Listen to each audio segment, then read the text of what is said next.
Good evening, and thank you for joining me once again. It is Gimel Ellul.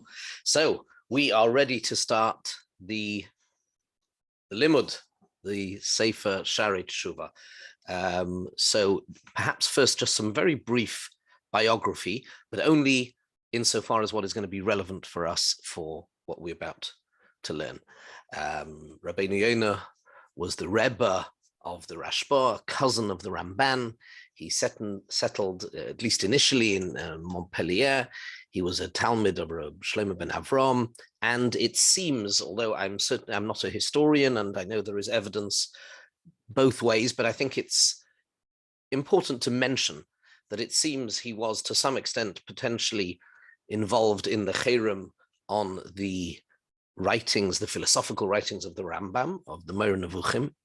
And according to some accounts, the writing of Shaarey Teshuva was at least in part potentially as some sort of penance for having been involved in some way, which, like I say, I'm not a historian and I don't know to what extent. I know I've looked at some of the evidence.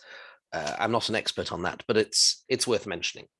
What is really important for us, I think, to note is the next point, and that is Rabbeinu Yonah, this Sefer, Shaarey Teshuva, it would be a mistake to view it and to look at it only as a Mussar Sefer. It is true, it is dealing with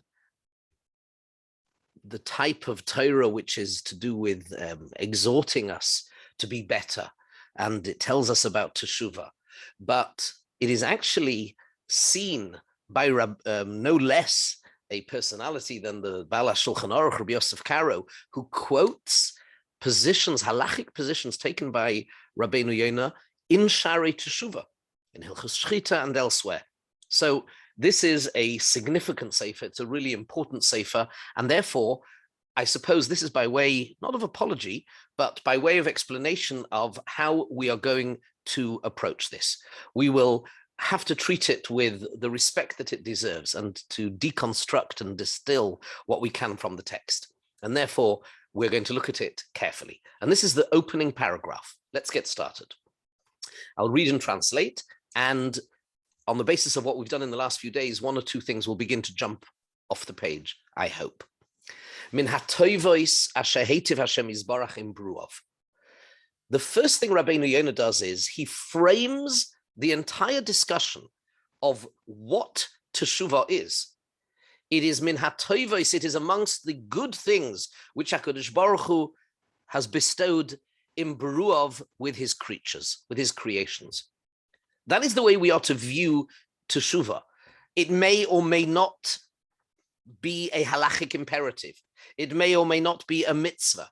It may just be an opportunity. We'll talk about that. But one thing is for sure, Rabbeinu Yonah is telling us the primary way we are to view it is a tova. It is an incredible good, which he has bestowed. Now, what does he say? He doesn't say with his people. He says in Beruav, with his creatures, with his creations.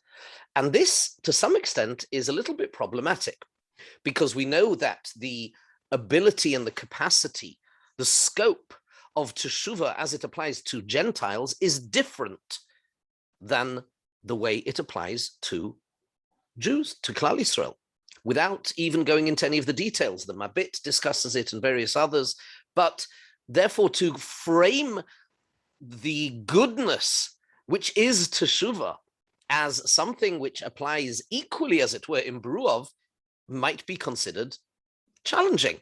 But on the basis of what we've said in the last day or two, you have the answer. What's the answer?